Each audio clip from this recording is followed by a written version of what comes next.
Welcome to FACT's webinar called Grazing Management from the Livestock Perspective. This is the second installment in a three-part series featuring presenter Sarah Flack and hosted by Food Animal Concerns Trust. I am Larissa McKenna, FACT's Humane Farming Program Director, and I will be moderating today's session.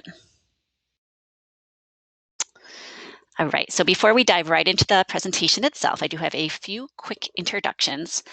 For those of you who might be not too familiar with us, Food Animal Concerns Trust, or FACT, is a national nonprofit organization that's headquartered in Illinois. We promote the safe and humane production of meat, milk, and eggs. I direct FACT's Humane Farming Program, which provides a variety of opportunities for livestock and poultry farmers. And this webinar is part of our Humane Farming webinar series. Please visit our website to learn more about our farmer services, including all of our upcoming webinars. So this time, I'm very, very pleased to introduce our renowned presenter, Sarah Flack.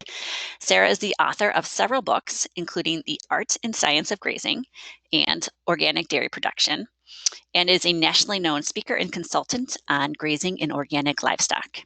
She grew up on a Vermont family farm that used management-intensive grazing and mob stocking, and then later studied pasture management at the University of Vermont. Sarah's approach as a consultant, writer, and speaker is to take a practical approach to applying the science of grazing. So we are very, very lucky to have her with us today and for her to share her experience and her expertise on grazing management best practices. So without further ado, I think I'm going to turn the floor over to Sarah so that she may begin her presentation. Sarah, please take it away. Great, thank you. And Larissa, there's a couple of people who don't have audio quite yet, so I'll let you Sure. help them out. Sure, as long as I think the majority of folks are able to hear, but I will definitely be in touch with those who are experiencing technical problems. Great. So this is part 2 of 3 webinars that I'm doing. The first one was a couple of weeks ago, and that one focused on grazing management from the plant's perspective. This session today is going to focus mostly on grazing management practices from the perspective of our livestock. And I was just scrolling through seeing who has logged in so far, and it seems like we've got a pretty diverse mix of different types of livestock producers. And so I'm going to focus primarily on ruminants today. So I'm going to be talking about dairy cows, beef cattle, sheep, and goats for the most part. I won't get into the non-ruminant chickens and pigs that I can see a few of you have, because the livestock management for them on pasture is different for the non-ruminants. And then, so next webinar on March 3rd, we're going to cover a whole lot of the topics that we didn't have time to cover last time and we won't get into this time. So we'll take some of that information on grazing from the plant's perspective, some of today's information on grazing from the livestock perspective, and put it together in what I call the Grazer's Toolbox, which is a review of all of the different ways that we can use the livestock themselves to improve our pastures. So this is my one-slide review of what we covered in the previous webinar, and these are the grazing guidelines that underlie all good grazing management systems to meet the needs of our perennial pasture plants. And so that's variable regrowth or recovery periods, and then short periods of occupation that the animals are left in the pasture each time. And we'll talk about that a little bit more today, but from the animals' perspective, and then we'll review it more next week or in 2 weeks on the 4th. I also want to say Larissa is going to post all of these webinars on their website, so you can go back and watch the recordings of them later. There are also additional free webinars and some videos on my website, including things like paddock size calculations and dry matter measurements in pastures that we talked about in the last session. There's also some free fact sheets and articles that you can download if you don't want to actually buy a copy of my book. There's more detail in the book than in the fact sheets, but I try to make as much information available for free as possible. So we're going to dive right into meeting livestock needs on pasture, and I'm going to go straight through a bunch of slides and some videos, and then I will go back through the questions that you're typing into your chat box at the end and try to answer as many of your questions as possible. And then questions that I don't have time to visit to answer at this webinar, I will try to include those in the material I'll put together for the third webinar in a couple of weeks. So meeting livestock needs on pasture includes meeting their nutritional needs, and that is going to be the energy and the protein, most of which, or in some cases all of which, they can get from the pasture. But then we also need to talk about mineral supplementation and water out on the pasture, since most of the pastures are not going to provide all of the minerals that they need, and obviously they need some water when they're out there too. So we'll talk more about that in some detail. But I also want to make sure we talk about animal well-being, their comfort, making sure that the pasture management system allows them to have natural herd and flock behavior and interact with each other in non-stressful ways. And then we also want to talk about maximizing pasture intake in order to keep feed costs during the grazing season for the farmer as low as possible. So we talked a little bit about some of the observation tools to train yourself last time as far as the plant perspective. What are we looking at as far as plant physiology and anatomy to make sure we're doing a good job of managing those perennial pasture plants? So this time we're going to talk about those same observation tools, but from the livestock perspective. And so these will work in slightly different ways for any of our ruminant species. A lot of my photos will be of cows because I work a lot with dairy and beef farmers, but I'll also have goat and sheep photos in here as we go, and they're each going to be a little bit different in how we apply these observation tools. So the first thing I look at when I go out in the pasture, in addition to the plants, is I look at rumen fill. That gives me an immediate idea of how well the grazing management system is doing at meeting the overall dry matter intake needs of the herd. I look at body condition. Body condition scoring is a really important observation tool to be trained in. That gives us an idea of how much flesh, the muscle and the fat that is between the hide and the bone structure of the animal. That changes more slowly than rumen fill. It gives us a really good idea of over a certain time period, how are the animals doing as far as having their nutritional needs met. For growing animals, lambs and calves and kids, we'll look at how fast they're growing, their great rate of gain.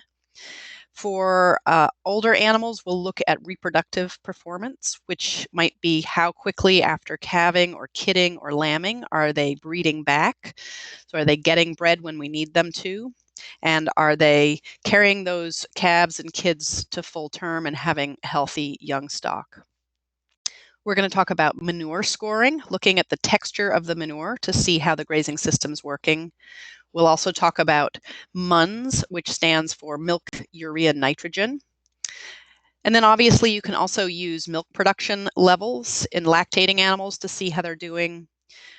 We'll talk a little bit about heat stress at the very end. And I just want to reemphasize that as farmers, one of the most important things to do is just to know your animals, know that natural herd or flock behavior really well.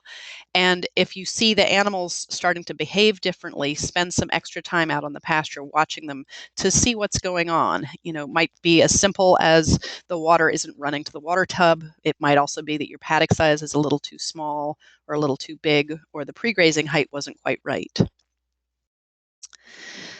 So I want to start out by talking about how amazing the athletic ability of our ruminants is in order for them to be able to actually meet their nutritional needs from just pasture. So I'm going to talk now about, I'm assuming that there's also some minerals and some water being supplied. But in this case, this is a cow who pretty much all of her dry matter intake needs is coming from the pasture. This is an American milking Devon cow, and her total dry matter intake needs to meet all of her nutritional needs each day is 35 pounds of dry matter per day. But this pasture that she's eating is only about 20% dry matter. It's 80% water. And a lot of pastures are going to have a lot more water and less dry matter than that. So knowing how much dry matter she needs to eat and how much dry matter is in the pasture, how many pounds does she need to actually physically consume from the pasture each day? The answer is a lot. About 175 pounds on an as-fed basis is what this cow is going to have to eat from pasture in order to meet her intake needs. So that's a lot of water in order to get that 35 pounds of dry matter from this pasture.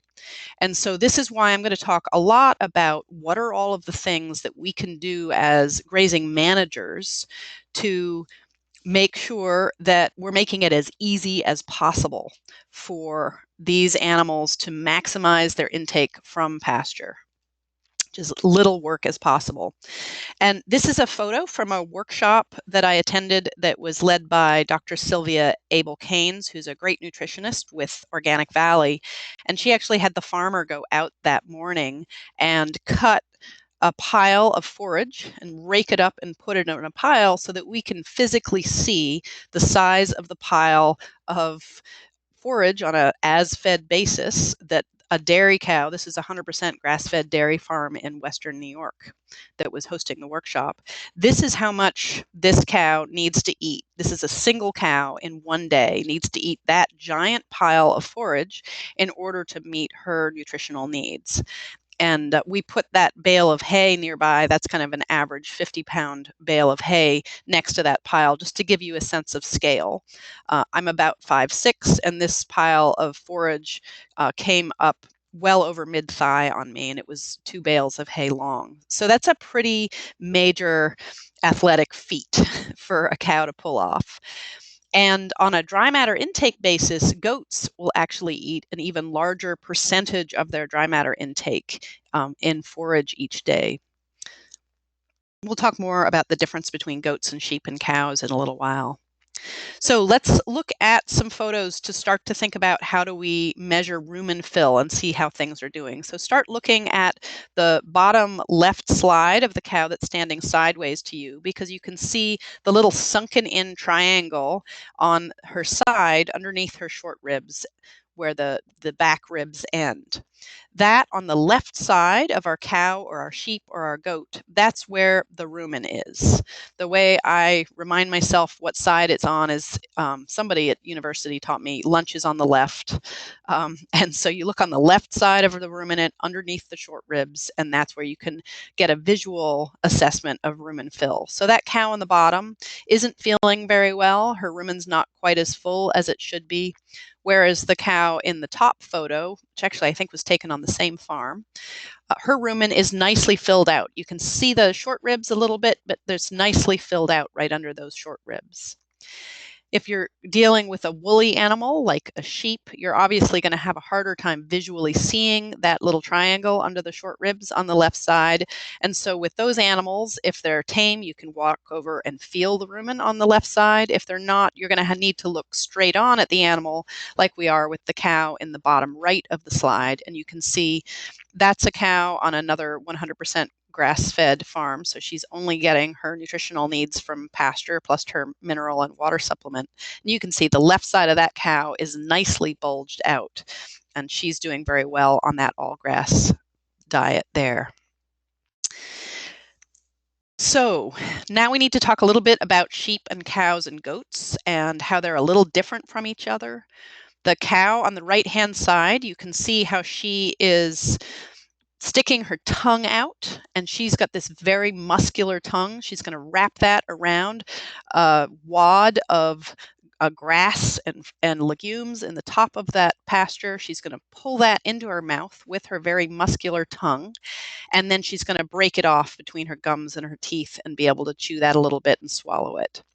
That's really different than the sheep on the other side here. If you look at the sheep mouth right at the end of the sheep's muzzle, they've got this little cleft in their upper lip, and a lot of their muscles used in grazing is actually found in the lips. Goats are very similar with these really muscular lips compared to the tongues. One of the other big differences is the number of bites that cows versus our small ruminants take per day. Cows are going to be able to chew or take about 25,000 to 30,000 bites per day. But a sheep will be able to take twice as many bites as that in a day, over 50,000 bites in a day. So they have a much faster bite rate, which also changes how they graze and how we can manage our pastures, forage density, pre-grazing height, post-grazing residual. All of that can then change how well our sheep, our goats, or our cows do on the pasture. So here's a little close-up looking at the very muscular lips on those goats. That's how they're able to do that amazing selective grazing. If they get into some rose bushes, they're able to eat the individual leaves off those bushes and avoid the thorns. Whereas our cows really need very well managed, much more even stand of forages of the right height that they can actually wrap their tongue around so they can pull that into their mouth and break it off between their gum and their teeth. So here we've got some goats. This is Doe's Leap Organic Dairy Farm near me here in Vermont. And these goats are very healthy and happy. You can see the left side of the goat here. They've got good rumen fill, and they are meeting a very significant portion of their intake needs from browse like this. They've just barely been moved into this fresh paddock. They're getting moved into a fresh paddock at least twice a day, sometimes 3 times a day, and their forage intake is coming from a mixture of pasture that you might graze cows in, but they also are getting a significant amount of this browse. Goats will be able to meet their intake needs in well-managed browse, whereas a high-performance dairy cow is going to have a harder time meeting their dry matter intake needs from browse just because of the way they need to use their tongue instead of their lips. One of the other differences between the goats and the cows is also some of the openings between some of the compartments in their digestive system is different, which allows goats to have a faster rate of passage, which allows them to eat less digestible, more lignified forages and still be able to meet their nutritional needs, which is harder for a dairy cow to do, for example. There's a little more detail in that on my book, in my book. All right, so now we're going to watch some videos. I think Larissa needs to load this one for me. So we're going to watch a series of videos so that we can see some of the grazing action of the cows and the sheep. So here you can see these are cows grazing through millet. So this is a warm season annual crop that is being grazed for the first time this year. You can see those cows are lined up in a line very competitively, walking side by side, using their tongue to pull in a wad of forage and then breaking it off. So here we've got a sheep in shorter forage. Notice how much faster that bite rate is. Also notice how short this sheep is grazing the pasture. This is shorter than ideal, might actually be getting some parasites, but is able to meet its dry matter intake needs, even though it's shorter. This is a herd of beef cattle on a farm in Missouri, and they're grazing a somewhat weedy new pasture that's being renovated. There's actually some Johnson grass in here, along with some cool season grasses. And you can see these cows are having to work pretty hard to meet their dry matter intake needs.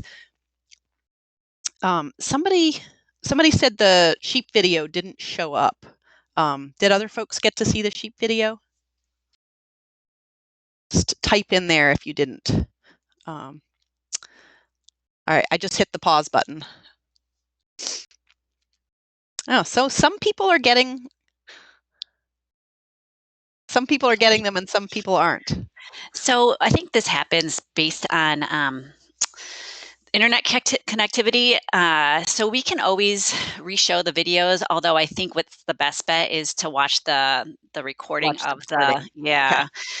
because unfortunately. Bill, So. who made the comment, has just pointed out that he's seen sheep graze before, which he has. He's got quite a lot of sheep. But yeah, for those of you who have a slower internet connection, if that video didn't show up, you can take our word for it. The cows are kind of going bite, bite, bite, and the sheep are going bite, bite, bite, bite, bite. So just kind of, you can imagine that the sheep are biting at twice the biting rate, and really grazing the pasture down much shorter. But they are actually able to meet their dry matter intake needs even on those shorter pastures because of their muscular lips and their ability to get enough dry matter per bite. If you guys hear barking in the background, it's probably my corgi barking. We're having a lot of snow and high winds here today, and so my driveway is completely drifted in. It's a good thing I didn't have to go anywhere to teach today. So my neighbor's actually going to come over and plow my driveway so I can get out to the road this afternoon. Okay, so I'm going to play another video now, and this last video that I'm going to play is of a pasture that is shorter than ideal. So this is some grazing that was just happening this fall, and some areas in the Northeast had a really challenging grazing season this year because we had a very odd dry period kind of late in the summer, and then the plants, once they started growing again, didn't have enough time to reach the ideal fall pre-grazing height. And so this was a farm where this is the last pasture they were grazing of the year, and it's a good example of cows grazing in a pasture which is shorter than ideal for them. And so as you watch this cow walk through this pasture, you can see she's having to take a lot of bites before she gets a full mouthful. And you can really see that tongue action. She just had to take like 2 steps there before she found a patch of grass that was tall enough for her to wrap her tongue around and get a bite. She's really being forced to use her lips a lot more and graze things down shorter than is ideal for a cow. And so this cow is going to have a much harder time filling her rumen quickly with an efficient small number of bites.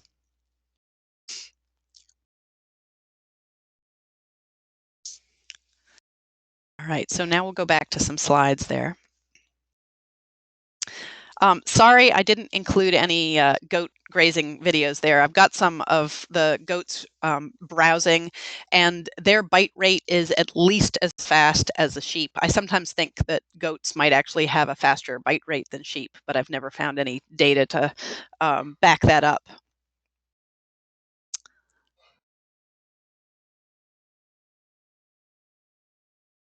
Okay, so I want to talk a little bit more about some other things to be thinking about in terms of things that we can do to really make it as easy as possible to maximize dry matter intake as efficiently as possible by our animals. So this is a photo of one of the cows who were that was one of the ones in that video. She's grazing some warm season grass here. This is an annual crop of millet.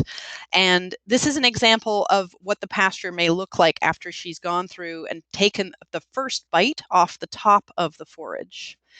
And that's going to be, if the pasture is well managed and high density, that's going to be the most efficient bite that she gets. This next photo is of Jim Gerrish, who's a really great grazing consultant and wrote the book called Management Intensive Grazing.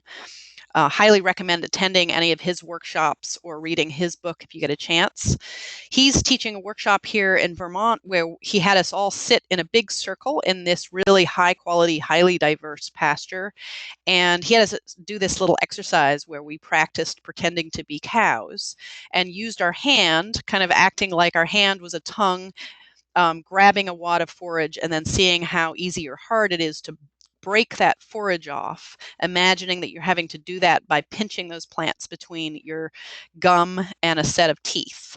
And so you can see in his left hand is a really big handful of forage that was the first bite that we were able to get by breaking off the top part of the forage, which is the most digestible and lower in fiber. And then that second bite in his right hand that he's holding up is a smaller handful because it was harder to break off, and it's actually also a lower quality. So this is just one of the ways during on-farm workshops during the grazing season that we can practice and learn more about understanding what it's like for our cows and our sheep and our goats to be able to maximize dry matter per bite. Here's just another slide. In this case, this is another warm season forage. This is sorghum Sudan grass. So you can get a sense of what it looked like before. That middle section has just been strip grazed off really quickly by a group of dairy cows. So that's kind of that first bite level. And then you can see that they've gone back through and grazed it some more and trampled it in the back. So let's talk a little bit about pre-grazing height and what happens if the pasture is too short. So sometimes your pasture might be too short because of previous years' overgrazing damage that we talked about a little bit in the last webinar, and we'll talk about quite a bit more in the March webinar. But sometimes the pasture is too short just because it hasn't had enough time to regrow. Either way, if the pasture is too short, that's my hand, which is 5.5 inches from the bottom up to the top of my thumb. So this is very, very short pasture. It's less than 2 inches. So if we turn dairy cows into a pasture like this, they're getting less dry matter per bite. And so at a certain point during the day, they're just going to run out of time and energy and not be able to take any more bites and not have their nutritional needs met. So this is the formula that we can look at to discuss how do we maximize dry matter intake. So DMI stands for dry matter intake, and it is the amount of intake per bite, so the bite size, times the bite rate, so how many bites can she take per day or per hour, times the amount of time that she's out there in the pasture grazing. So intake per bite times bite rate times time spent grazing, that tells us what her dry matter intake is going to be. The amount of intake per bite is very strongly influenced by the number of grass tillers per plant or grass tillers per square foot in the pasture and the height of the pasture. So we talked a lot about tillers during the last session when we were talking about plant things from the plant's perspective. Those individual tillers, the better of a job that we do of managing our plants' needs in the pasture, the more tillers those grass plants are going to create. They're going to naturally increase the plant density and have more tillers per square foot, which is in turn going to allow our animals to get more dry matter per bite. So this is the photo of some of the grass tillers that we talked about the last time, just to remind us what I'm talking about when I talk about grass tillers. We'll look at lots more photos of grass tillers in the next webinar. So we need to have the right height and we need to have high density of plants and as many grass tillers per square foot as possible. Diversity can also help with this. So the photo on the right is primarily grasses, whereas on the left, we have a much more diverse sward here. So we've got several species of legumes with multiple species of grasses, and then we've also got these forb species, which in this case is plantain and dandelions primarily. And so by having those in the pasture as well, that increases the density and improves the structure of the plant canopy, and that makes it easier for the animals to get more dry matter per bite. So there's a question that came in that I'm actually going to pause and answer right now because it's a really good one, which is, why am I talking about dry matter versus as fed and water? The reason I talk about dry matter when I'm talking about pasture intake is that creates a level playing field so that we can compare the total nutrient intake of the animal to their total nutrient needs. And that nutrition info is always going to be presented to you on a dry matter basis. And all that means is we're taking the pasture forage and whatever else that the animals might be eating, grain or stored feed like haylage or hay or something like that. We're evaporating all the water out of it and we're just using the weight of the actual feed material that they're eating without the water in it. And that allows us to compare all of these different feeds to each other and make sure we can compare the actual intake to their nutritional needs. So tying this all together now, how do we maximize pasture dry matter intake? We do that by having a higher density of plants with more vegetative leaf area. We want to have short periods of occupation so that they can get as much of that dry matter intake from the first bite in the pasture. And we want to make sure that we've allowed those pastures enough time to regrow. This is this variable recovery period, so that you're hitting that ideal pre-grazing height for whatever class of livestock that you're grazing. And so from a mouth size perspective, you actually want the pre-grazing height to be a little bit taller for a cow because their mouth is bigger than for a goat or a sheep because their mouths are smaller. But once you factor in parasite management and parasite prevention on pasture, you may decide that you want to have taller forages for your sheep and goats in a lot of situations too. So that's things from the livestock perspective. So now tying that into the pastures are going to improve if we have short periods of occupation and long enough regrowth or recovery periods to allow the plants to fully recover. So it really becomes this win-win situation where good management for the pasture plants will in turn create the perfect situation for maximizing pasture intake. So now we can review this slide again from the previous webinar, looking at the two essential guidelines that underlie all really good grazing management systems. That's these variable recovery periods. So that's allowing those plants enough time to reach the right height and stage of maturity to meet the livestock needs, but also the plant's physiologic needs. And we want to make sure we have short enough periods of occupation so that we can be using different stocking densities and be leaving the right amount of post-grazing residual behind, and make sure that the livestock aren't regrazing plants that are starting to regrow while the animals are in that same paddock. So let's talk a little bit more about forages now, talking about forage quality and digestibility. So this is a photo of a group of 100% grass-fed dairy cows on a dairy farm that's certified grass-fed and certified organic in central New York. And these cows are moved to a fresh paddock at least twice a day, and they've just been moved into this really nice, high-quality pasture with a very high diversity of plants.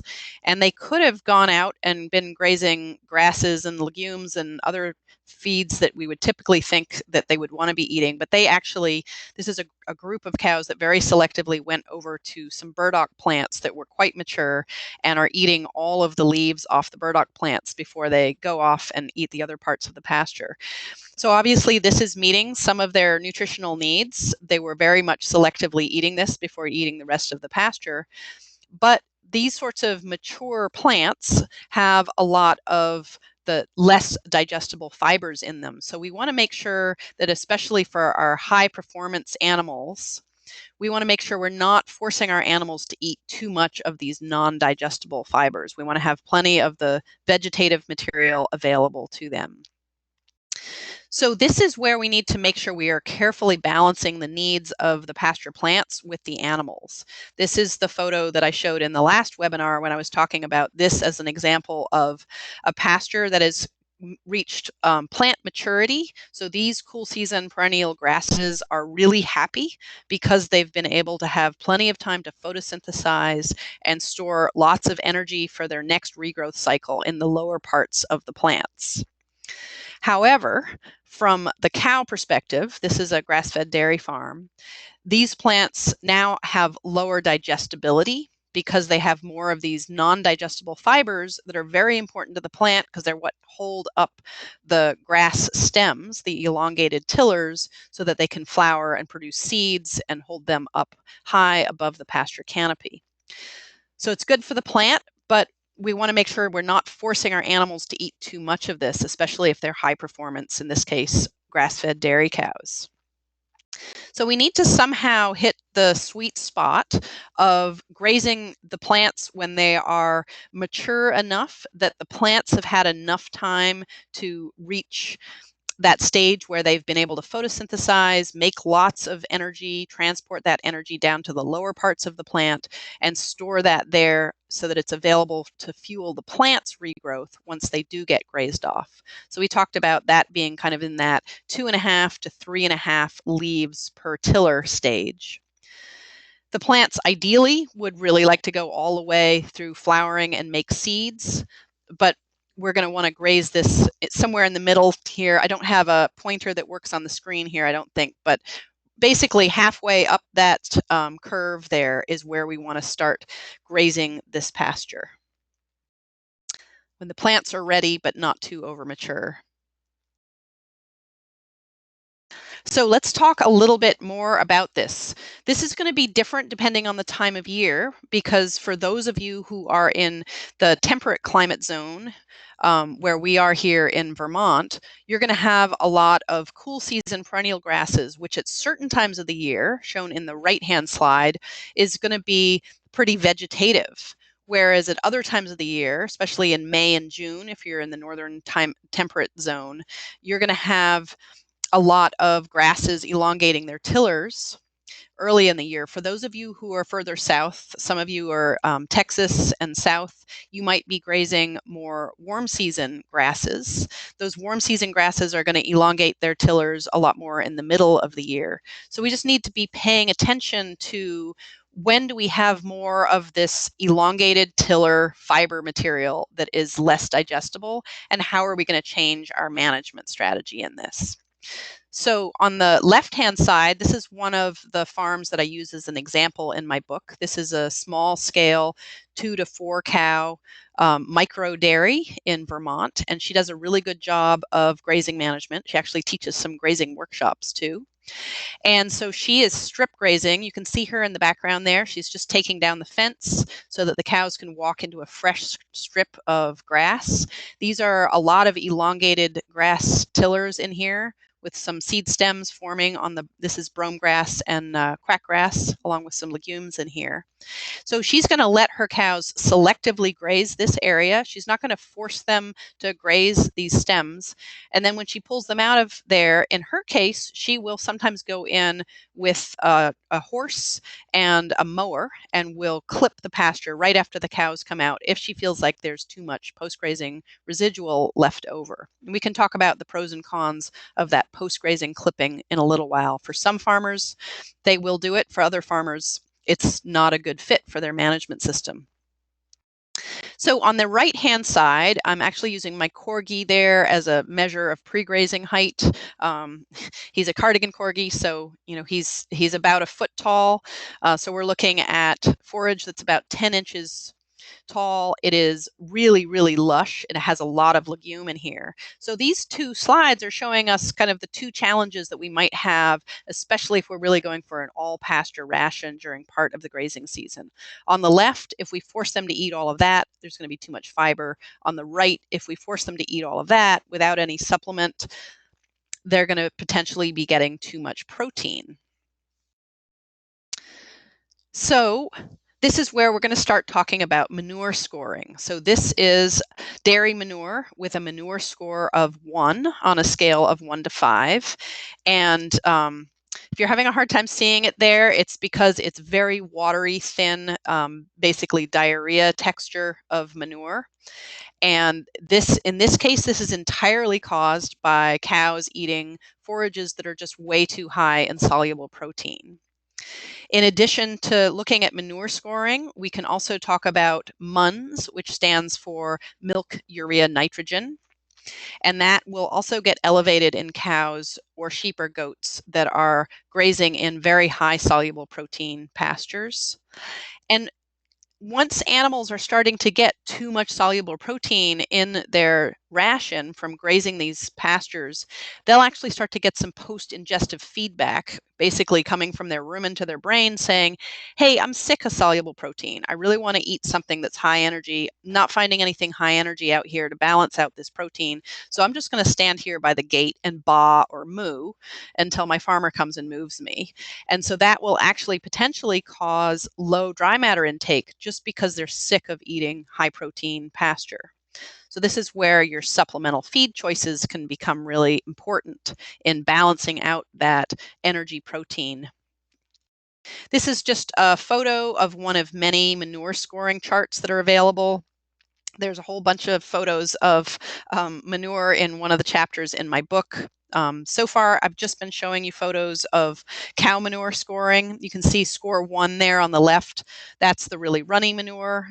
that previous slide, we can see that they can get a lot more runny than that. And then score 5 is when there's too much non-digestible fiber in the ration, and you'll start to see the manure really start to ball up, and you'll see that non-digested fiber and other materials in the manure.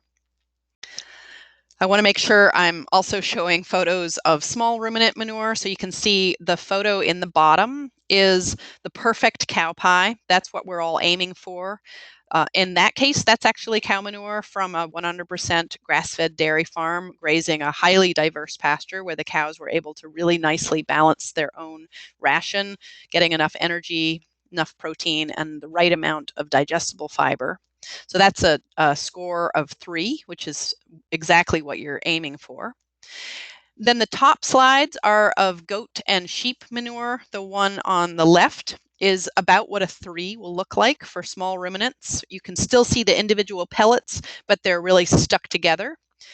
Over on the right-hand side in the top right, that's getting closer to a manure score of 1 for a goat or sheep. It's starting to get too runny. Now, you're always going to have certain times of the year where your pasture is just too high in soluble protein, where this sort of thing is going to happen. So you're always going to have at certain times of the year the less than ideal manure score, but it's a good idea to be keeping track of it. If you are feeding supplemental forages or grain in addition to pasture, you want to make sure that you are selecting the right feed. So if you are feeding a high protein pasture, if they're getting grain, you want to make sure that it's a high energy, lower protein grain. Same thing with any supplemental forage. Make sure that whatever is lacking in the pasture is what you're giving them in the supplemental feed. That has actually caused some of the biggest problems for new grazers is feeding the wrong supplemental feed.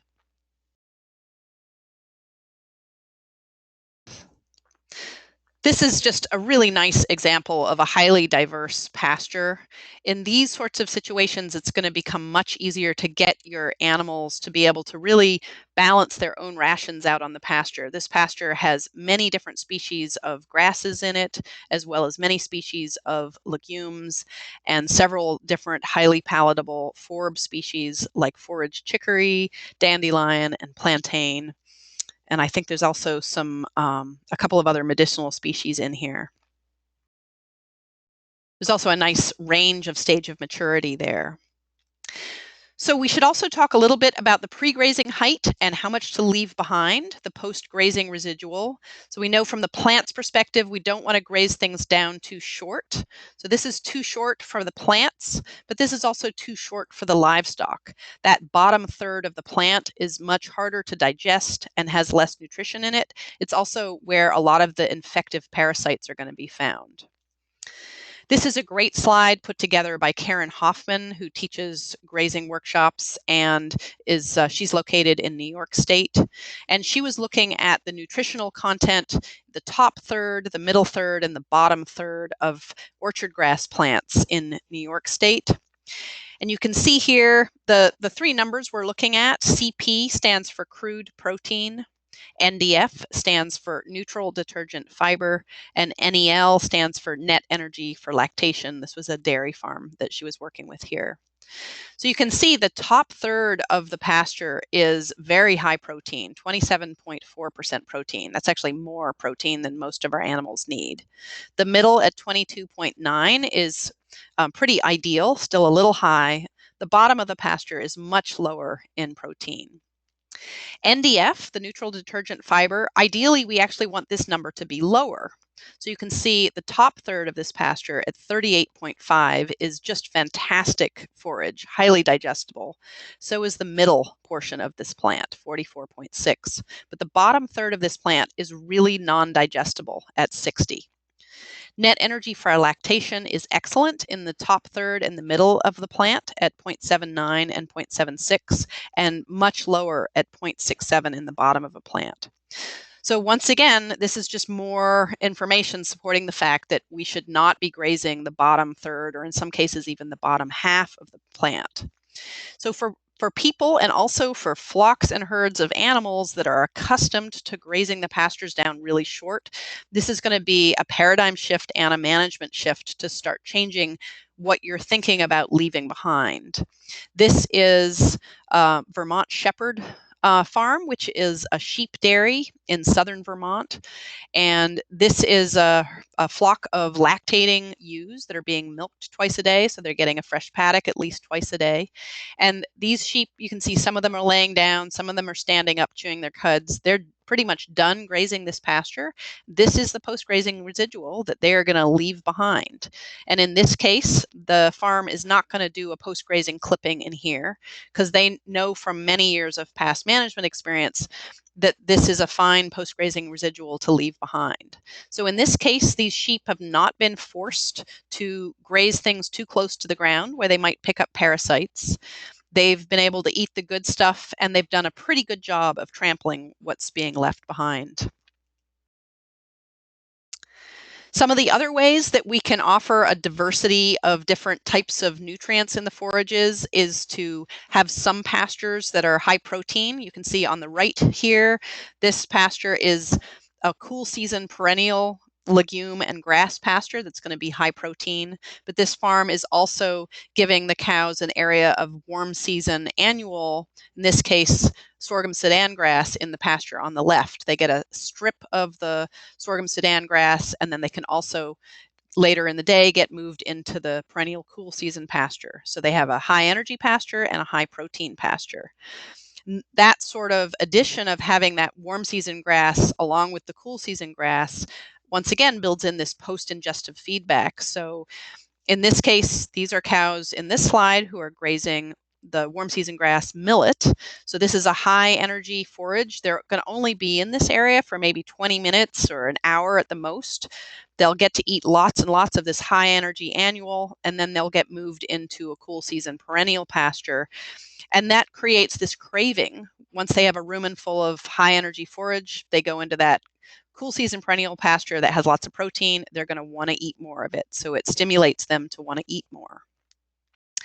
I'll talk more about annual crops in the next webinar, but those are crops that are planted each year. They're not being no-till drilled into the perennial sod. So they're not going to be suited for every single farm because you'll need to have that tillage equipment, and it'll have to be a good match for your farm and management system. So I just want to summarize some of the strategies we've talked about for maximizing forage dry matter intake from pasture. We want to make sure we have really good availability in the pasture. We want to make sure that forage is highly digestible, so not too overmature, not too much lignified stemmy material. We want it to be palatable, so they want to eat it and can. We want to pay attention to that post-ingestive feedback of stimulating them to want to eat more of something new that's different than what they last ate. We want to make sure we have the correct height and a really high plant density in that pasture canopy. And we want to pay attention to that post-grazing residual by not letting them graze it down too short. I also want to mention and show you a few slides of some of the ways that you can provide for the animals' other nutritional needs in the pasture. Pasture, even if your soils are amazingly well balanced with minerals in the soil, they are not necessarily going to be present in the forages in the amounts that the animals need. So this is sheep actually on my dad's farm where they're being given a mixture of kelp and a couple of different trace minerals mixed together, just being fed out a couple of times a day on a small tray for a small flock of sheep. These are systems for providing minerals out in the pasture, so you can move these mineral feeders from pasture to pasture. They're still portable. The top one is bolted onto a pallet on skids, and the bottom one is on a piece of plywood on skids. And they have a soft, flexible rubber cover that the animals can lift up with their noses that protect the minerals from rain getting into the minerals and melting them and making them non-palatable. So those can be moved from pasture to pasture. Oh, went too fast through the slides there. This is just two more examples of portable mineral feeders out on pasture, in this case for beef herd on the top and for dairy heifers down on the bottom. These ones both have wind rain covers that can change direction depending on the direction of the wind and the rain. And the bottom one also has a little brush on it so that the heifers, in addition to getting their minerals, they can go over and get their back scratched and their side scratched on the brush. I usually do a whole section on hot weather and heat stress management on pasture. I don't have time to go through all of those slides, but I just wanted to put in a few because even for farmers in far northern parts of the US and in Canada, where we used to not experience much heat stress inducing weather, we are starting to see periods of time where the heat and the humidity is high enough that grazing management has to be adjusted. And so this is an example of a farm in Pennsylvania that has a lot of different systems on their farm to manage the herd during hot weather. In this slide, you can see there's a tall open-sided shade structure over on the left that actually has some fans in it. And the cows have access to some freshly chopped forage that they can eat in several different places, both in the shade and then out in the barnyard. Then over on the left-hand side, there is a very fine mist of water. There's a mister being blown over them, which is essentially creating an air conditioning for them. So that's where all of the cows are bunched up. They're standing under that cooling mister. So that's some of the strategies do sometimes include pulling the animals right off of pasture and putting them somewhere where you can manage the heat and the heat stress. Highly recommend that for whatever class of livestock that you have, you get the heat stress chart for those animals and learn how to look at temperature and humidity and then observe animal behavior to try to figure out when you're actually having a problem. This is another thing I'm seeing more and more farmers do, which is integrating different types of silvopasture into the grazing rotation. This is a farm with a beef operation on it, and you can see they've got a really nice vegetative, palatable, diverse mix of forages growing in the shade of these trees here where they've thinned an area out. And this is an area where the temperature was really cool and comfortable to be in, and it gets saved for really hot weather. Actually, I was going to suggest, Larissa, you may want to do some workshops on silvopasture. There's some great speakers on the topic. So here's some other things you can do to think about managing and preventing heat stress. The photo on the left shows the lanes being set up on a farm under the really nice, tall, mature shade trees. So as animals are moving from paddock to paddock, they're in the shade. It's also important to make sure you've got really slow, low stress movement for animals, especially in the hot weather. But I also want to say, as we look at this slide on the right, when you have a highly diverse vegetative pasture that's high density, those plants are actually creating a natural cooling effect right there. And so when your cows and sheep and goats are in there, their muzzles and their feet are down in the bottom of this pasture where it's very cool. These plants are actually creating oxygen. And so that in itself, by moving them frequently from one nice lush vegetative pasture to the next, can also decrease the chances of heat stress.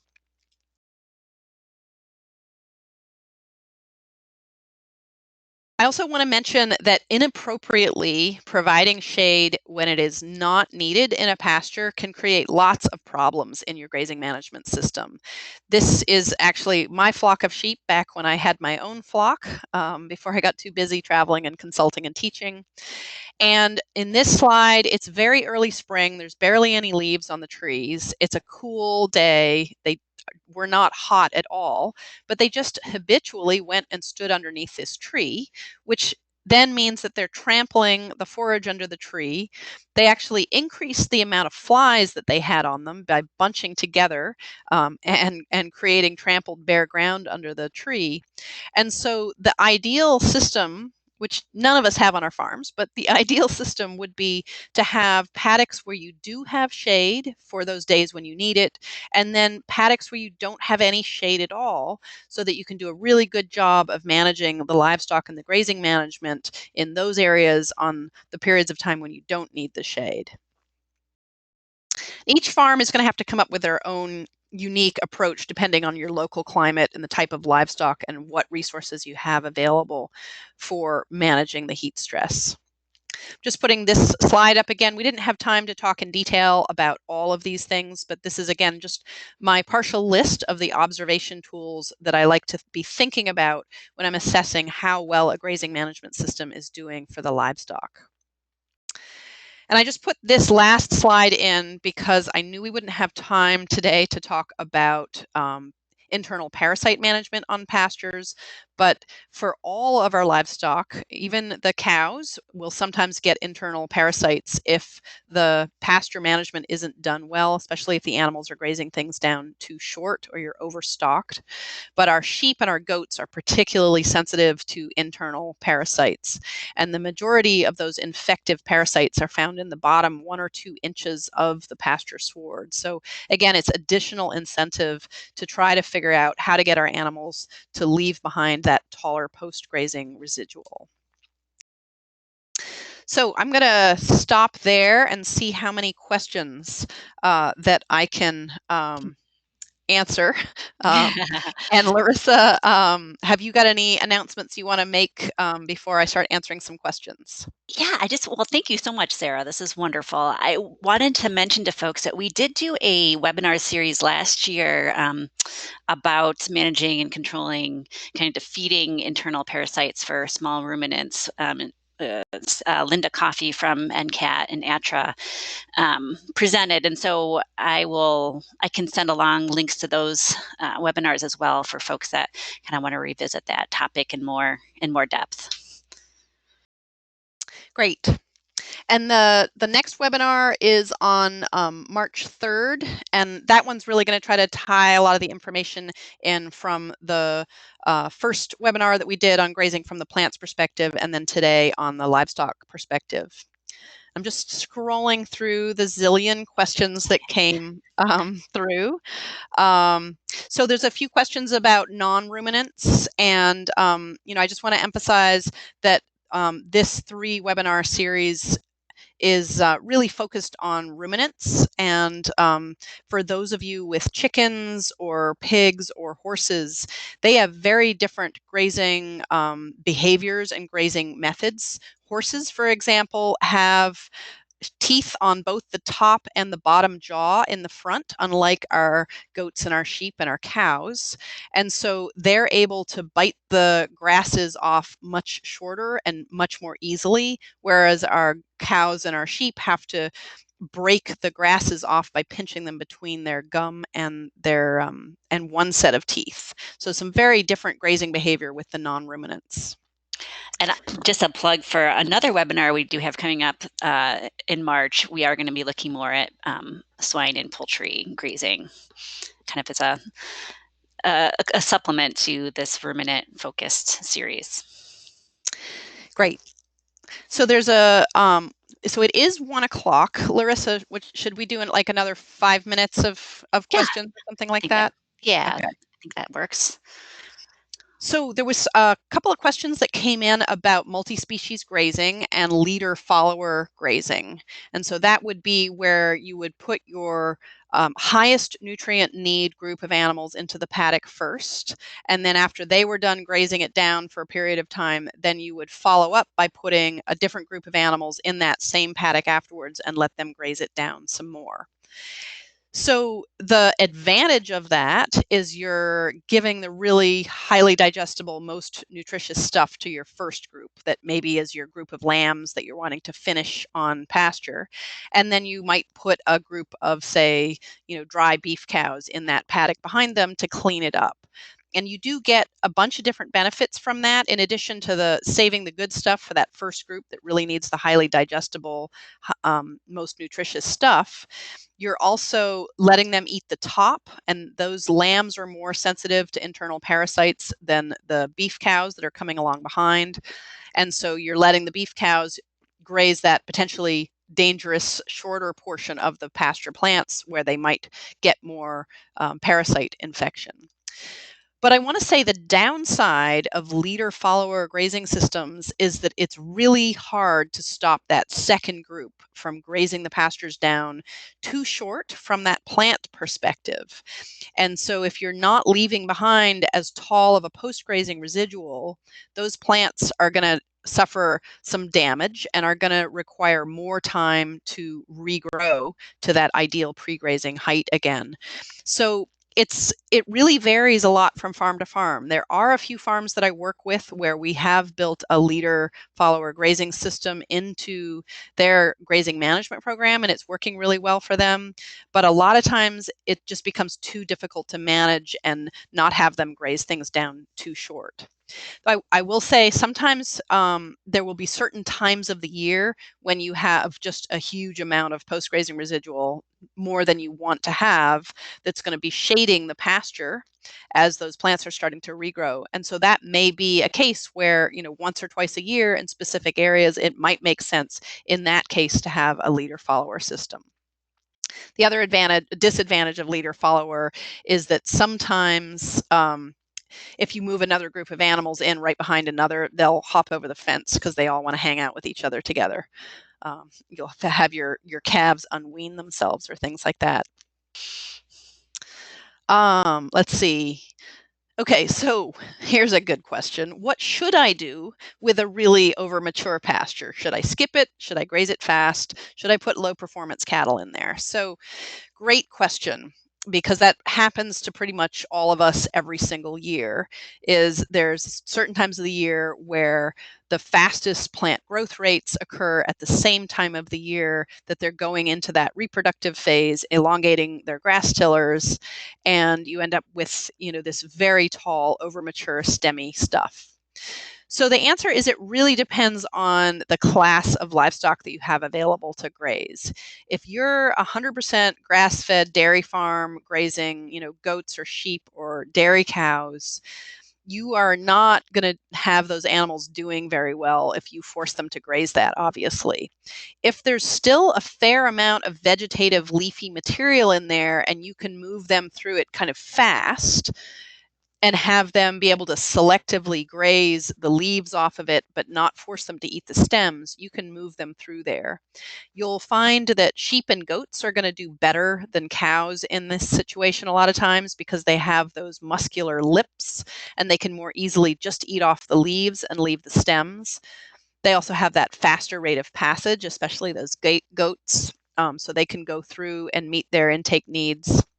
Whereas the dairy cows, because of their grazing habit needing to pull whole wads of forage into their mouth, they're just going to end up with a whole lot of non-digestible fiber in their mouth and therefore in their rumen, so it'll be much harder for them. So sometimes you end up having to skip it if you don't have the right type of animals and you can't find a way to graze through it and meet their nutritional needs. In which case you can bale it and it might make really great bedding. So here's an interesting note from someone. They've got one of those mineral feeders that I showed a photo of that has the 3 chambers and then it has that soft rubber lid. And she can't get her goats to use their noses to lift the lids. So I will say that I've noticed that some of those feeders have very, very thick, heavy rubber lids, and then some of them are much lighter. I've actually seen some that are so light that in a stiff breeze, it'll start flapping in the wind a little bit. That's less than ideal, but those may be better suited to some of the smaller ruminants that don't seem to be able to lift the thick, heavy rubber. But it may also be that they just haven't habituated themselves to lifting the lid off of it, and you might be able to convince a couple of goats to do it by maybe putting some treats in there. I don't know, maybe some slices of apple or a little molasses or something so that they can smell it and they start to get more interested in learning how to lift up the rubber flap and get into the minerals. So Sarah, maybe we can take one more question, and then I know that we won't get to everyone's, but I'll make sure that you have all the outstanding questions for next time. So I'm going to hold off answering questions on stocking rate and stocking densities. We will definitely talk about that the next time. I just want to mention that there's a bunch of questions that came in on flies, and there are some great webinars on identifying all of the different pasture fly species that are bugging your livestock, literally and figuratively. Mhm. And I will try to find the links to those fly management webinars, and I'll send them to Larissa so she can either send them to you, or maybe she can organize some of those speakers to do some updated webinars for you on fly management on pastures, because those can sometimes really be a big problem. So yeah, we should probably Awesome. break there. We're over. Yeah. Excellent. Yeah, we do. We don't have much time, but I do want to just kind of, before we sign off, give everyone just a reminder that there will be a very short survey that you'll be taken to as soon as we close out of the webinar. And if you could just take a minute to give us some feedback, we would really appreciate it. We always use that for incorporating into future sessions. And like I said, a recording of this webinar, and I'm also going to send out the recording to part one in case you you don't have that link. I'm going to send that email out with later today, probably once everything is done being processed. So quick plug about our webinars, remembering that Sarah will be back with us in 2 weeks for our final installment about the Grazer's Toolbox, talking more about strategies for pasture improvement. And that session does require a separate registration, so I'll include links to all the upcoming webinars as well in my follow-up email. So I think that's about all the time we have today. I just want to thank you, Sarah, for being with us again this week and sharing your experience and your insight, and answering all these really great questions that have come in. And I'm looking forward to our next session in a couple of weeks' time. And I'd also like to thank everyone out there in the audience, clapping hands across the screen, for your interest and attention and spending your noon time with us today. It's really always great to have so many wonderful folks on in the audience. So hope everyone has a very wonderful afternoon. Stay warm and safe out there, depending on what your weather is like. And we will talk with you again soon. Goodbye.